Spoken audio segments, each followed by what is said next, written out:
Patrick Mahomes and the Chiefs. Visit Justin Herbert and the Chargers for this one. Let's go to the first quarter. The Chiefs down 7-0. Trying to get Travis Kelce going this season is Kansas City, and Mahomes dropping back looking for Kelce. But Christian Fulton had other plans. Yeah, I think it's a combo of definitely a miss by Patrick Mahomes and then Fulton falling off of his vertical receiver and getting that pick. Yeah, unfortunately, you see Rashee Rice go down there, and the Chargers would go up 10-0. Hate to see it for Rice. We heard the reporting from Adam Schefter. They feared ACL. We're still trying to figure out what's going on there as he will get checked out. Second quarter, same score. Mahomes has time, and so he launches it deep downfield for Xavier Worthy, the speedster. Yeah, why they drafted him. Be able to vertically push the ball downfield, play action, move the pocket, absolute launch by Mahomes. That's his longest touchdown pass since 2022.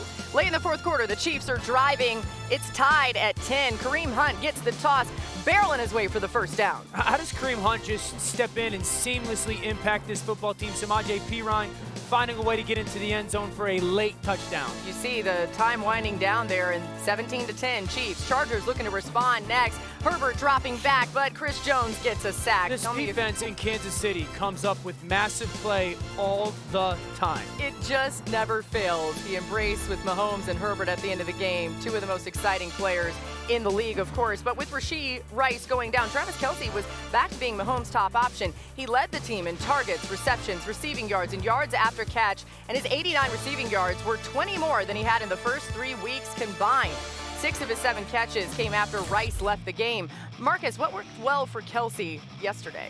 Him and Pat looked like they got back on that same page, some improv, him working over the middle of the field as well. And we know that when Travis Kelce gets going, it absolutely opens up a lot of things for guys around him. This is going to have to be the case going forward. Obviously, with the injury to Rashee Rice, who was their explosive player, we saw Worthy get behind the defense on the deep ball from Pat Mahomes for a touchdown.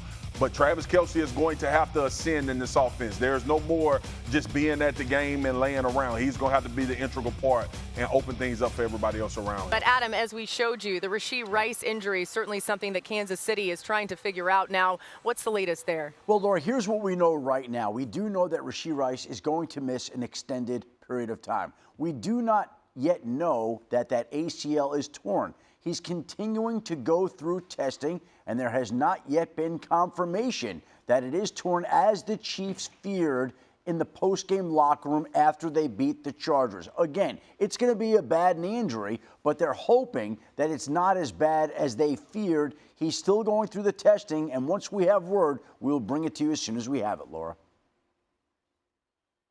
All right, we'll keep an eye on that. And just for the impact of Rashee Rice on this offense, we'll show you some numbers right here. He has become the receiver that Patrick Mahomes has been searching for ever since Tyreek Hill left for Miami, where we are. Through the first 3 weeks of the season, Rice led the NFL in receptions and was top 2 in yards, targets, and team target share. His 24 receptions were the most through 3 games of the season in Chiefs history. And Dan, as you heard Adam say, we don't know exactly how long Rashee Rice is going to be out, but we know it's going to be some significant time. How much does this change the offense for the Chiefs? I mean, it's enormous. He's the motion guy. He's the possession guy for this offense. And they don't have another receiver on their football team that has double-digit catches. This is huge. Outside of Patrick and Travis, he was the one guy that you could not lose on this offense. And if you go back to the game, it was sloppy again for this offensive unit. Patrick's mechanics, I remember a couple years ago talking about mechanically Patrick's all over the place. He's back to being all over the place. They can't run the ball relatively consistently right now. And I don't care what anybody says. You can't watch this offensive unit play, and tell me that Patrick isn't on a play-by-play basis concerned with that left tackle. Wow. He is so quick to move, so quick to get out, in many ways uncomfortable in that pocket. Now that you take Rashee Rice out because of that injury, this is a big loss in Kansas City. It reminds me so much, and to the point where I'm feeling deja vu of the conversation we had the first half of the season last year, watching this offense, the sloppiness, some of the issues with the line, Patrick not trusting the line, the receivers, all of it. And then what happened was Rashee Rice emerged in the second half of, he saved the Chiefs season last year. They figured out, okay, we can use him on crossers, we can use him to beat man coverage. The offense started flowing through him. you take him out, and I don't know what the answer is on this roster. Yes, Kelce had a big day, but there will be defenses better equipped than the Chargers without Derwin James to combat him. Xavier Worthy still is really more of this deep guy. You're not able to, obviously they did ice the game with him on that third down mesh concept, but I don't think you can lean on him. For me, especially after watching what Baltimore and Buffalo looked like last night, the Chiefs have to make a move at receiver. They have to get a possession guy, somebody who can work the short, intermediate parts of the field, because otherwise, I do not think this offense can bounce back from this. Yeah, MK, I like that point that you went to. You talk about being explosive, but this team with Rashee Rice has really been explosive with run after catch. It hasn't been the deep ball down the field. Obviously, we saw the one in Xavier Worthy, and that's why we were so excited about him coming into the fold, is the fact that you had a guy that could take the top off of a defense. I know some receiver names have been thrown around, and this was absolutely not the plan, so I'm sorry for saying this, Mark. But a guy that I would explore, and I know he has a significant contract, I don't know if it could happen, is Christian Kirk in Jacksonville. Because you think about the situation that the Jaguars are in right now from a team standpoint.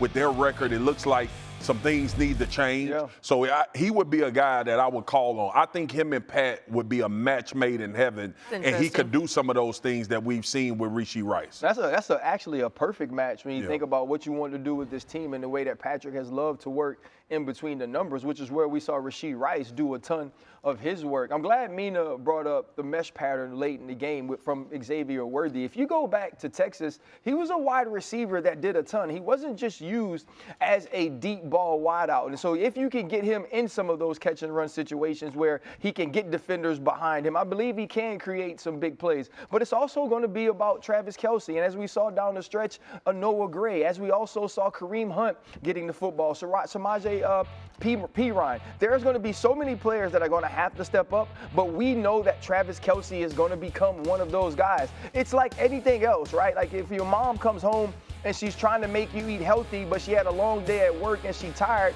at my house, you're going to get spaghetti and meat sauce because that was the easiest thing for her to cook. Yep. That was the thing that made her the most comfortable. Travis Kelce is spaghetti and meat sauce for Patrick Mahomes, and they're going to have to get back to some of that while they develop some of the other things outside of it. All them damn noodles.